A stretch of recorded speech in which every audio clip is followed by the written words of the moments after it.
if we don't have any more of those, I'm gonna move ahead a slide. Something usually people like to talk about is, how do we lose a mat or fading? There's, in my mind, there's two different ways you can look at it.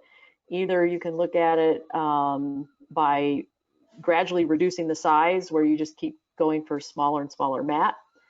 Or another way that I've done it is alternate having the mat or not having the mat. So at first I just, out of a set of, say, 6 sends, I'll have 2 with it mat there, and then 1 won't, and 2 more. So overall, I build more and more where there's fewer and fewer that have the mat. And very much a rating of the dog. Is the dog confident enough? Can I do another one? Put the mat back before they get, if they get too, if they look too unsure, or if they start missing their spot. So I basically fade it out by, how often I have the mat present or not. I mean, that's kind of, in my mind, that's the 2 ways to go about it. I don't know if anybody has any other ideas how they go about fading, if they have preferences, how they prefer to go about it. Other ideas. I know people have tried quitting cold turkey, so to speak. Sometimes that works. Sometimes it doesn't. No preferences? Yeah, I think it's hard because every dog is so different. Mm-hmm. Yeah, so it's adjusting to the individual dog. But I mean, you absolutely have to say that well, from a behavior perspective, the fastest way to build a new behavior is constant reinforcement, but the quickest way to ruin a behavior once it's built is constant reinforcement.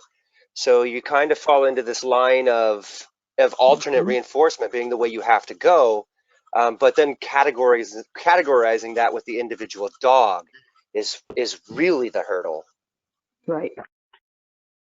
Right. I look at it with if I'm at a point, I'm trying to get, if I'm like, say, trying to get rid of the mat, either way, if I'm shrinking the size of the mat, or if I'm trying to vary when the mat's there and isn't there, if the dog misses, whatever my point is, if the dog misses the spot once, okay, I don't know what, but if the dog misses the spot twice, I'm stepping up back. I'm going to go back, raise that mat back up, or put the mat back, get them back on track. Because by the 3rd time, if they miss 3 times, now we've practiced doing it wrong. And I don't ever want to practice doing things wrong. They don't need to get better at that. So kind of my rule of thumb, we missed twice, and I'm stepping back and going, what happened? You've got mail. That's kind of funny, and I hit on something very much like that in kind of all aspects of my dog training, is that if they get it wrong 2 times in a row, you're asking too much, and if they get it right 3 times in a row, you're not asking for enough. And where do you kind of fall in those lines of asking for enough, but if you get too much, sliding back and always kind of staying within that operant zone? Right.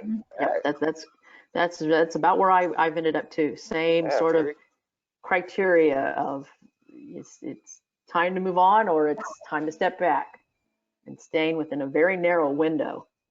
And really kind of the goal of, my goal is, can I always keep the dog right and advanced the skills? And I won't always keep them right. It's kind of my goal. Can I keep them performing correctly? Anybody else?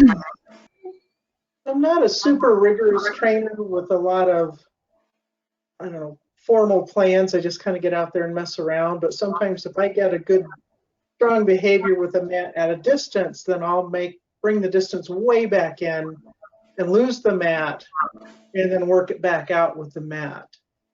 Like I say, I'm not a rigorous trainer, and so I don't worry too much about how fast progress we make. You have a dog. You're a dog trainer. Yeah, that's what I was saying. If Welcome you to have the a club. dog, you're a dog trainer. You're in our club. I think more I'm a dog servant, but that's okay. Well, yeah, we might all fit that. um, no, but I think you're onto something, Barb. That we can get in trouble if we always make things harder. So if we keep making, if we're getting a good something really good, it's good to bring it back and do something easy and keep that variation. Yep. And We that's the always- way that I'll reduce the size too, other than the fact that I do play with targeting with all different sizes close up. If I've got a larger mat out at a distance and the dog is doing great with it and I want to go and reduce the size, which is generally what I do, I'm going to bring the mat closer. That smaller mat is going to be closer at first, not putting it out where the big one was. Getting that behavior and then maybe getting that one out. That usually goes faster. It's not like it's going to necessarily take you as long, depending on the dog. But as you reduce the size, you reduce the distance, and then you build distance again.